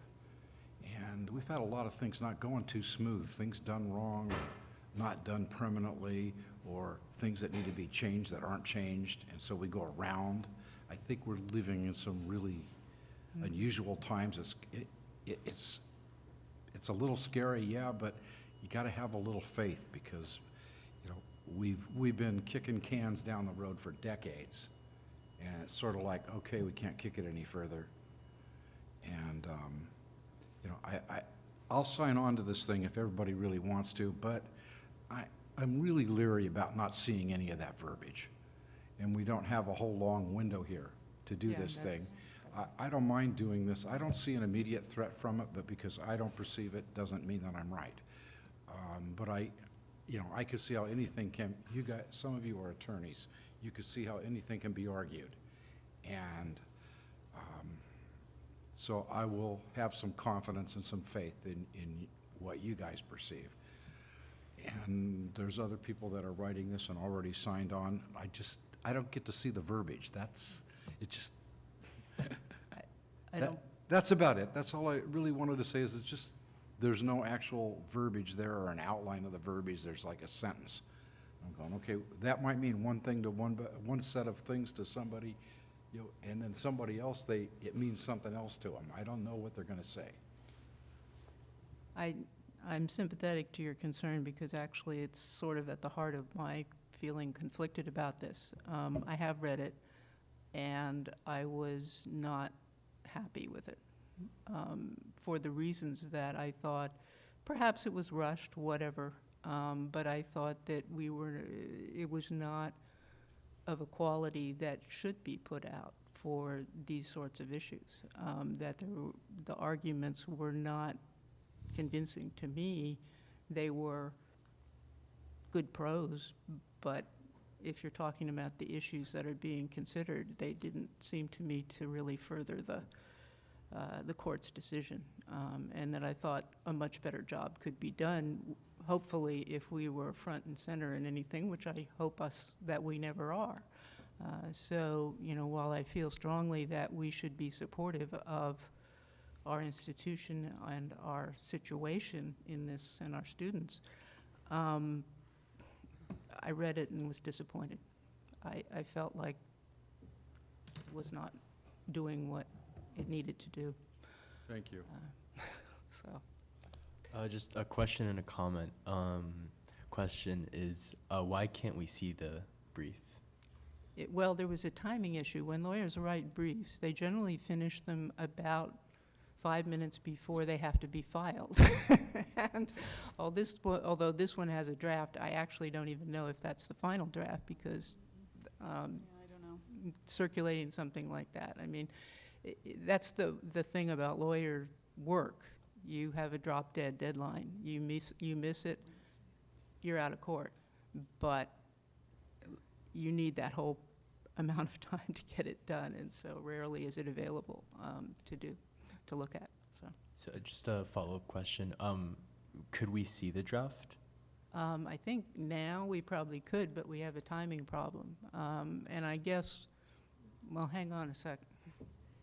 They have 6 more days. I think there's 6 more days. 6 To the days, yeah. 20th, so it's not Yeah, really so, but final that yet. means they're still working on it. Yeah. So they're you still may working. have a draft now, but that's not gonna be the Yeah. final draft that's gonna get Not gonna see presented. a final. Yeah. It's not gonna You just want to Google and find it? Is that what you're trying to? No. So if we were to be supportive, and my sense from this conversation is that we're supportive of some kind of amicus brief, and yet we're also saying that we can't support the amicus brief because we don't know what's in it.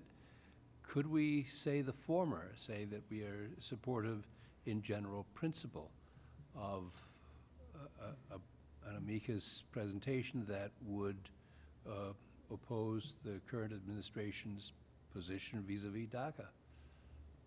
It's not a DACA issue, I think. I mean, it's close, but right It's not now, a I think DACA what they're getting at is law enforcement, not us. Right. right. So we're in the position of being asked to say, even though you're not trying to affect me, Mhm. I want you to know what happens if we were drawn into this, that kind of argument. And I'm just, what I'm expressing disappointment about is that that's a far more deep, complex, and interesting argument than what I'm seeing. What I'm seeing is very superficial, Okay. and These not issues, that these helpful. issues are pretty, there's a lot of divide on it. I mean, law enforcement's on one side, and then you have other people on Mhm. groups and other, and you're the political understand. science professor, and I like what you just said. But, Glad you do. That always makes me feel good, but. yeah, I don't like The issue here the is idea of signing on whether to we something can I do can't see something it. in support of the general idea, or whether we cannot.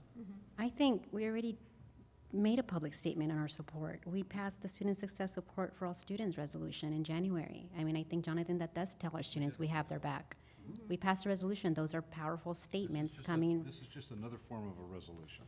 I don't think so. You guys, I think that, when I look at my role in this context, I have a lot of opinions about a lot of things. But in this context, there's going to be a lot of things getting thrown at us. And I don't know why this made me think. I was reading the students a story, and anyway, it was about these animals chasing each other, and they kept going. And in the end, they're chasing each other, and the guy's like, "Why'd you guys chase me? I'm just having dinner." And so the kids are like, "What? They were just following each other?" And everybody made this big deal. And anyway, it's a children's story, mind you. But as I'm reading this, it's like, okay, we don't know what we're following. We don't know what exactly it is. So I wouldn't want to put myself in a position to run behind someone ahead of the game when we don't even really know, because I'm sitting at this table to support this mission for Santa Barbara City College, and there's other things and other venues where a lot of this other stuff could happen, and I'm not saying it's not important, but I think that this resolution was our very public statement saying we support these students, and I have seen no evidence that we have fallen short of that since January. No, you haven't. I don't think that And- not endorsing this or endorsing it really has any kind of a direct, except maybe a perceived thing or something that could happen in the distant future. I don't see a major correlation. And It's a far. it's a good thing we're discussing this, because It's a I far do more, know. more serious question if we were actually a defendant in some sense. David has been trying to say something a while. Yeah, Veronica brought up there's going to be a lot of stuff thrown at us. I think whatever is thrown at us, we should take it head on, because every single statement or lack of statement that we make is a political statement. That's a social statement, and it's a statement of support or not support. In this situation, I think the sides are clear, and we just have to pick which side are we on. There were students that were trying to make public comment. They came a little bit late. They had class, but they wanted to voice their support. So I'll just use my voice to do that, to voice their support for us signing on to this. I think it's really important, and I think it would be pretty tragic if we don't sign on.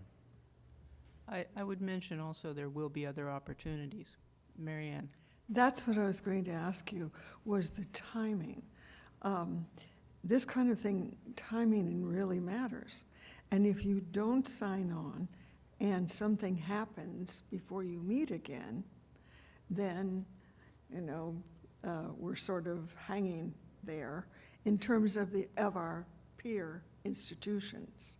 On the other hand, if we do sign it and it's not really what we want to support, then we're in trouble too. So, my heart says sign it, my head says, I don't know, I don't even buy meat without checking. Where it comes from. Yeah, I mean, I am reluctant to look at this as a political statement. We are an institution that values all points of view, so I want to remember that touchstone. But at the same time, we have our resolution, as Veronica has pointed out. We do support all of our students in all of their different ways. So, other thoughts, folks? Yes. Well, I mean, if it's good enough for the Chancellor's Office and good enough for the UC, it's good enough for me. Like, those people are just as qualified to determine. So their endorsement gives me confidence that we should sign on to it. But I really think that it doesn't relate to us specifically, but this case could directly impact us. Like if this case is lost and there isn't a permanent injunction against the executive order, then that tells Trump that maybe the next one is going to be against colleges and universities. But if we win the case, that does slow down anything else that the administration might do. So I think we have a vested interest in this because we don't want an executive order that says if a college does anything, in conflict with ICE, you lose all your money. That's not the case yet, but that's the case right now. That's what the executive order is for law enforcement. It says if they don't work with ICE, then they lose money. That actually does relate to us because Santa Barbara Police Department is a law enforcement agency that works with our campus that, could lose their funding because of they're not working with ICE. So I think this is something that has a tangible effect on campus for us. I mean, even the Santa Barbara Sheriff's Office with our students in Isla Vista, I think that it's good enough for major players, which one of them is our overarching institution, not just like any chancellor's office. It's the statewide community college one and the University of California, which is the greatest public university in the world. So if it's good enough for them, it's good enough for me. I would point out that I don't think it's because they're reading the brief. I think they're talking about a particular position, in theory. Right, Yeah. but So, Mary Ann, Well, you were, yeah. Just a follow-up question, is this a matter of timing? Is it possible for us to pass a resolution in favor at a later point after we know what's in it? I think we do have a timing issue, and that's partly, as I was saying, the function of lawyers writing things to the last minute.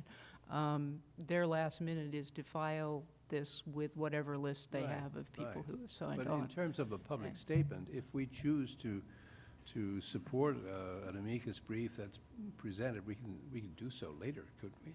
You mean, make the statement that even though we didn't sign on, we support the brief? Yeah. I guess theoretically you could. Your name is not there in front of the court is what happens, but, Right. that is not something you can't do. You certainly could. Timing-wise, I don't think we can actually sign on.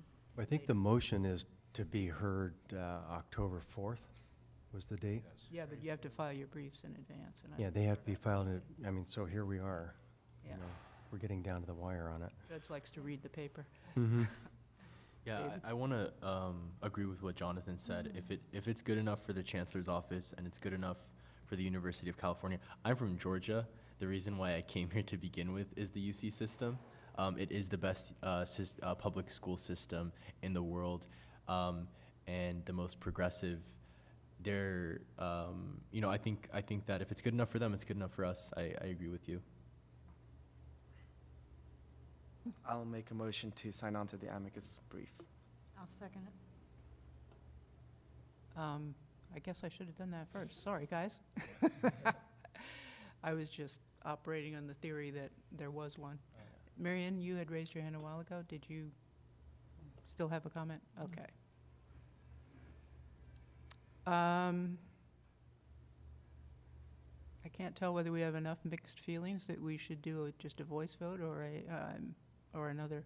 And Peter, you've been struggling with an alternative. Did you have something formulated that you wanted to No, I was put out? searching, I kind of agree that it's tragic to have to vote on something you haven't seen, because that puts proponents in a difficult position as well, because as soon as you see it, you see language with which you disagree, you might have another meeting like this and withdraw support. That would be embarrassing. But I think, I think you, at this stage, you either trust the process or you don't. And I'm certainly conflicted. Jonathan's statement is like most others, 100% half true. The other half is, even the chancellor's office, lawyers especially, makes a mistake. And they have and they will. That's part of the human condition.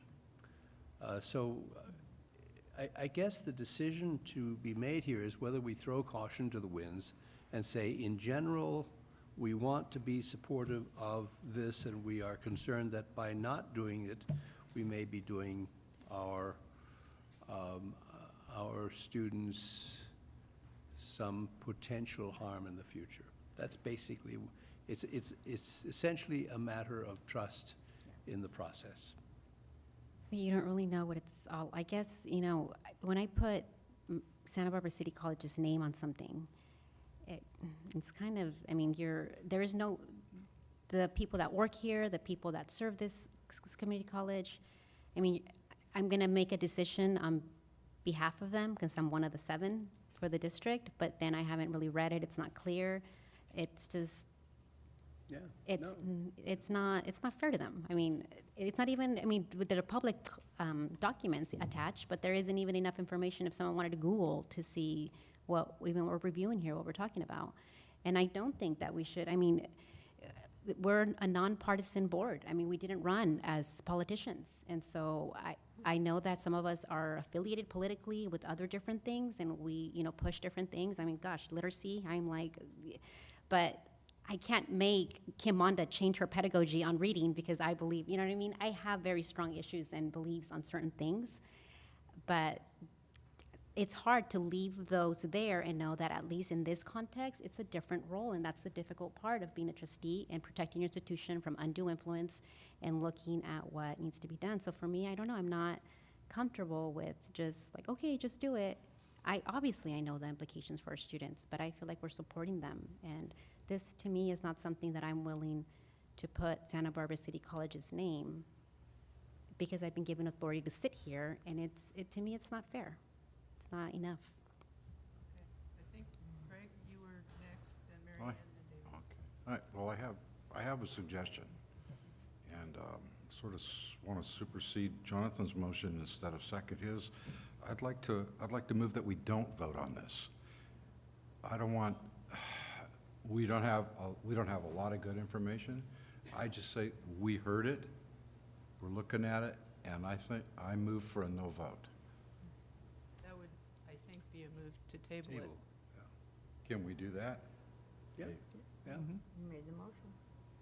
Motion to table it. Table requires a second and doesn't have any conversation, it's simply a straight vote. Well, I guess I would second it. So, Okay? We go That's to- it. we go to a vote. That's it. That's it. Well, just to be clear, what we're doing next is voting on whether to table, meaning end discussion on this motion. Isn't there a motion already on the table? And then it, Motion to table the motion. yeah, It's a motion to table. Okay. we're getting unusually complicated. Well then, This is not that unusual of a practice at all. Point of It really information, isn't. what's the vote needed to table? And does that preclude any similar motions from being introduced? Simple majority generally. Majority, yeah. Does that preclude any similar motions from being introduced? I don't know what that means. I mean, maybe we should, Well, why do we have to vote to table? This was simply whether we make a recommendation to join or no. So if we don't make You the recommendation can- tonight, then we don't make the We recommendation. just don't. Are we basically just we trying to don't not vote yes no or and we don't signing vote on? We just table it, no. Yeah. Yeah. and the deadline. I think the motion to table means we don't want to hear any more discussion. Yeah. We're not prepared to vote. We will. Right. you know, Right, and if go on to that, the next item. if that does not pass, then you go back to the other The motion right. and vote on your Right. motion. Okay? why we not? clear? Why not just vote on the first one? Because whether that's yes not the or no? way it works under the rules, which usually we do not get into this level of That's really unfortunate. complication, but I think that's really unfortunate. there are rules. I understand that, but I think this situation's really unfortunate. So, well, this is, Do we have any discussion on the motion to table? No. no, Didn't we think just, so. we just do it. So call for the question. So I think we, first we vote, and because it's mixed, I don't really like putting people on the spot, but I think we're gonna have to figure out what our numbers are clearly. So if you don't mind, Angie, can you ask us with your usual ability to mix it up? Better use your microphone there, Angie. To table? Hmm? This is yes to table or no to not table, and go back to the other motion. Trustee Bloom? No. Trustee Abud? No. Trustee Gallardo, Yes? trustee Croninger, Yes. trustee Nielsen, Yes, I like to vote yes. trustee Hasland, No? trustee Kugler, Yes. student trustee Pembechi, No. No. That would say the motion to yes. table passes, yes, passes. correct? Mhm. Okay, it's tabled. I have an alternative motion. I move to sign on to the amicus brief only if Anthony feels comfortable doing so after reviewing the final copy. And I second that because I think we would be missing, I think we're missing an opportunity to support our students just because we're uncomfortable because we haven't read it. That's why we're And, trustees. and I don't think, I mean, I understand you have read it and you're not happy with the quality, but you've got a lawyer's eye that, you know, the quality may improve, who knows? But I think leaving it to Anthony would be fine with me. I just don't want to miss this opportunity to support our students. Could you repeat what you said exactly? I missed like a word there. I'm not sure what you actually said. So I move proposed. to sign on to the amicus brief only if Anthony approves of the final copy that were presented. Leaving it to Anthony. So like, we give him authorization to sign on if he has no problems with it. It's a valid motion. It's a valid motion. I would suggest that it's kind of awkwardly phrased in the sense that We it's passed a the yes buck to unless he's someone. unhappy is pretty tough. it's How building about, trust in how him. about authorization to, would you accept an amendment to that that would be more in the lines of authorization to decide after consultation with legal counsel whether it's in the college interest to do so?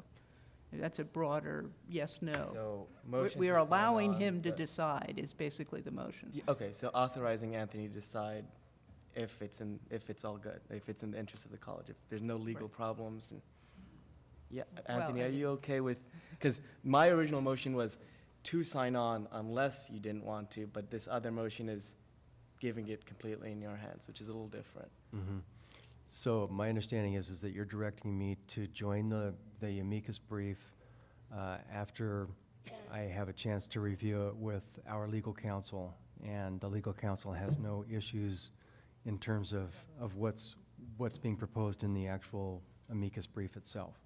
Well, I was suggesting, and Anthony, we're asking you whether you have a view on this, and you don't have to have a view on this, because it's really in our seat to make these decisions. But what I was suggesting was a broader, you decide, not I mean, you are authorized to decide either way, period.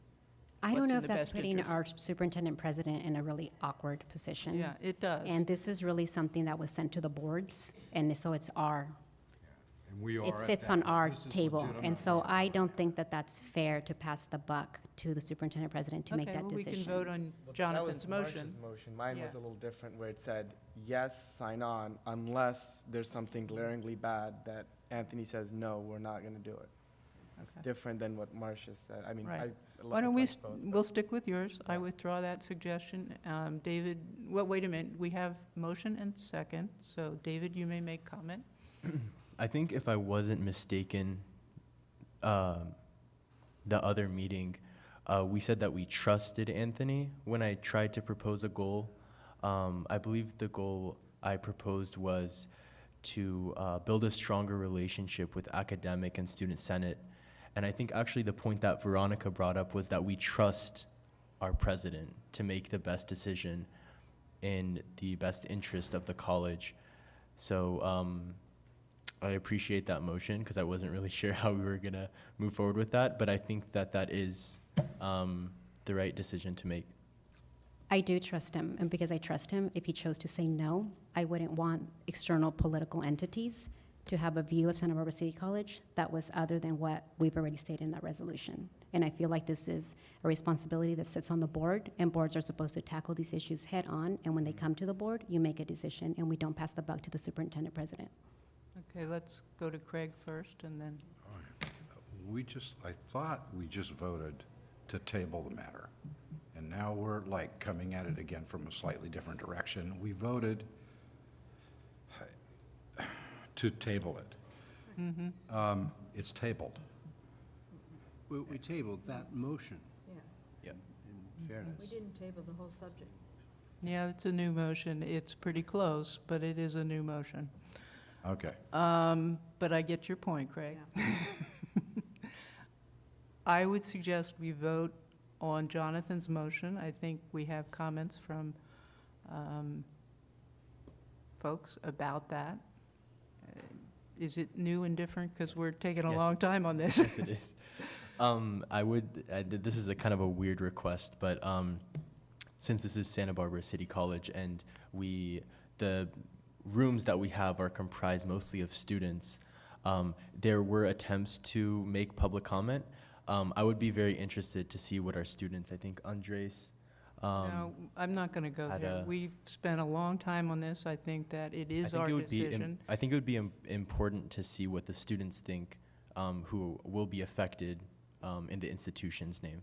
But that's just. I understand, but you are the student trustee, you have made a number of comments, and we really need to get to a decision, I think, here at this point. We also have, a process for making it to public comment. It's unfortunate if people have classes and conflicts, but so do we. So, all right, let's vote on this, and again, I think we better Angie, can you mix it up again? Okay, trustee Kugler?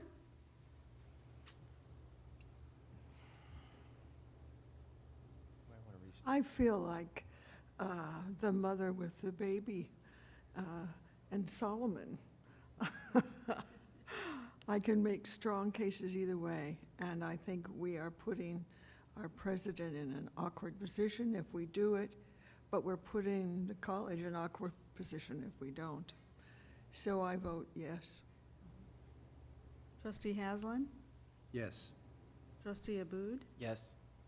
Trustee Bloom? Aye. Or yes. Trustee Nielsen? Toughest decision yet, no.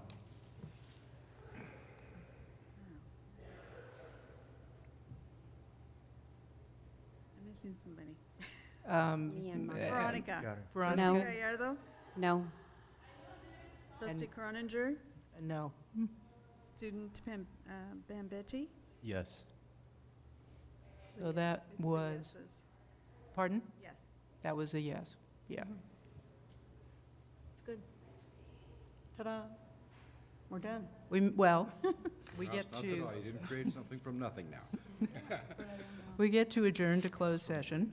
And Peter, did you want to make a comment before we adjourn? I did. Santa Barbara City College lost a great friend on Monday in Eric Bohm. Eric was a long-standing supporter of the college in so many different ways, certainly financially, but in other ways as well. He was the quintessential academic, and he was the founder and CEO of ABC Clio, and he was very instrumental in helping me craft the Global Studies program many years ago, when others were not so charitable. And one day he called, and after the Global Studies major was part of our curriculum, he called and invited me to lunch and presented me with a check for $100,000 that went directly to the foundation. And it's the kind of thing that Eric loved to support. He was a survivor of the Second World War. He was in the American military. He had left Germany in time to avoid Adolf Hitler, and he was an interrogator. He wrote a brilliant little book called We Survived, and part of it describes his program and his process. He related it to me in a story of being the interrogator of the head of the Luftwaffe and persuading him in a fairly significant way that, you know, London was really okay, and that that Hitler had been wrong about annihilating London and Britain generally via the V-2 bombs, and that therefore, in order to save Germany, the war had to end. And I think he was very instrumental in bringing that about. Anyway, he died at 99 years old on Monday, and I appreciate the moment to remember him. We will adjourn in his honor, but that will be after our closed session.